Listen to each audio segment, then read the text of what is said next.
আসসালামু আলাইকুম। দূরের এবং কাছের আশা করি সবাই খুবই ভালো আছেন। এখন চলছে শীতের মৌসুম, আর শীতের মৌসুমে হাঁসের মাংসটা কিন্তু প্রতি ঘরে ঘরেই এখন রান্না হচ্ছে। তো আমি আজকে হাঁসের মাংস রান্না করছি না, আমি করছি কবুতরের মাংস।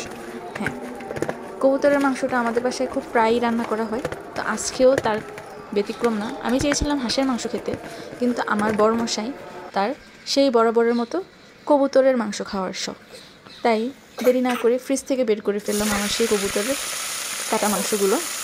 বের করে এটাকে সামান্য হলুদ, মরিচ এবং লবণ দিয়ে মাখিয়ে কড়াইয়ে তেল গরম করে সামান্য ভেজে নেব। তো ভেজে নেওয়ার অর্থ হচ্ছে কবুতরের একটু কিছুটা মাংস একটু গন্ধ থাকে, সেটাকে একটু দূর করার জন্য। তার মানে এই না যে খুব কড়া করে ভাজা হবে, জাস্ট হালকা একটু ভেজে নিতে হবে। আমি কখন উঠাবো? যখন দেখবো আমার কবুতরের মাংসগুলো থেকে তেল ছেড়ে দিচ্ছে, খুবই সামান্য, হায়েস্ট গেলে আপনার 2-3 মিনিট বা 5 মিনিট, এর বেশি ভাজা যাবে না। বাস, আমি এরপর তুলে নিলাম মাংসগুলো, তুলে একটি বাটিতে নিয়ে নিলাম।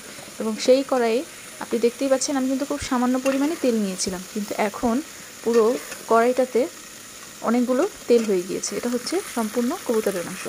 তো আমি শুরুতেই তেলের মধ্যে দিয়ে দিচ্ছি এলাচি, দারচিনি এবং তেজপাতা।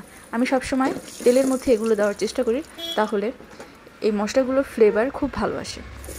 এরপর দিয়ে দিচ্ছি পেঁয়াজটা আমি এখানে একটু বেশি পরিমাণে ব্যবহার করব, কারণ যেহেতু আমি আজকে এটা ভুনা করব, তো ভুনার জন্য পেঁয়াজটা একটু বেশি দিলে এই মাংসটা খুব মজা হয়।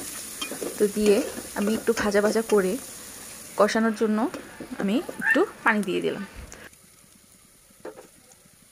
তো পানি দিয়ে কিছুক্ষণ নাড়াচাড়া করে দিয়ে দিচ্ছি একটু হলুদ গুঁড়ো, একটু মরিচ গুঁড়ো, আর হচ্ছে ধনিয়া গুঁড়ো। জিরা গুঁড়োটা আমার শেষ হয়ে গিয়েছে, তাই জিরা গুঁড়োটা দিতে পারিনি। যদি আপনাদের থাকে তাহলে আপনারা ব্যবহার করতে পারেন। জিরা গুঁড়োটা দিলেও তরকারিতে একটু অন্যরকম ফ্লেভার আসে, বা মাংসের যে একটা কাঁচা কাঁচা গন্ধ সেটা থাকে না।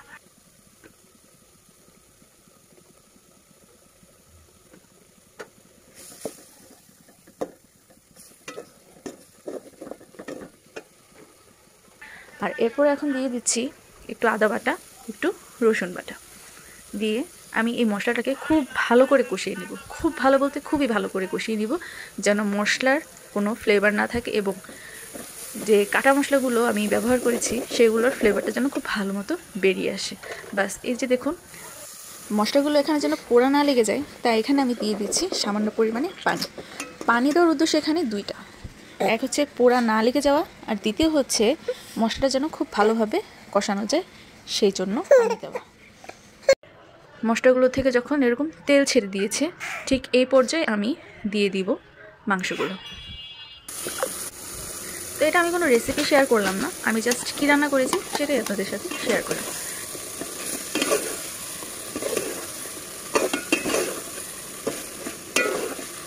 তো মাংস দিয়ে আমি এই মাংসটাকেও এখন খুব ভালোভাবে কষিয়ে নেব, যাতে প্রতিটা মাংসের গায়ে মশলাগুলো খুব ভালোভাবে অ্যাবজর্ব হয়, এমনকি মশলাটাকে খুব ভালোভাবে নিজের মাঝে টেনে নেয়। তো এর পরবর্তীতে যখন আমার মাংসটা খুব ভালোভাবে কষানো হয়ে গিয়েছে, আপনি দেখতেই পাচ্ছেন যে মাংসের সে মশলাটা থেকে সেটা থেকে কিন্তু তেল ছেড়ে দিয়েছে। তো এই পর্যায়ে আমি আমার যে পানির যে কেটলি আছে, সেই কেটলিতে আমি গরম পানি করতে দিয়েছিলাম, সেই গরম পানি আমি দিয়ে দিলাম মাংসের মাঝে। আমি এখানে ঠান্ডা পানি ব্যবহার করছি না এই কারণে, কারণ অনেক সময় দেখা যায় ঠান্ডা পানি ব্যবহার করলে মাংস হোক বা ভাত হোক একটু হতে সময় লাগে, বা অনেক ক্ষেত্রে এটা অনেকটা ঠরা ধরে যায় এমন বলা হয়। তো আমি তা না করে আমি এখানে ঠান্ডা পানি না দিয়ে গরম পানি দিয়ে এটাকে খুব ভালোভাবে রান্না করে নিয়েছি, মাংসটা ভালোভাবে নরম না হয়ে আসা পর্যন্ত। তো এই তো আমার মাংসটা তৈরি। কেমন লাগলো জানাবেন, আর আশা করি আপনারা এই রান্নাটা বাসায় ট্রাই করবেন।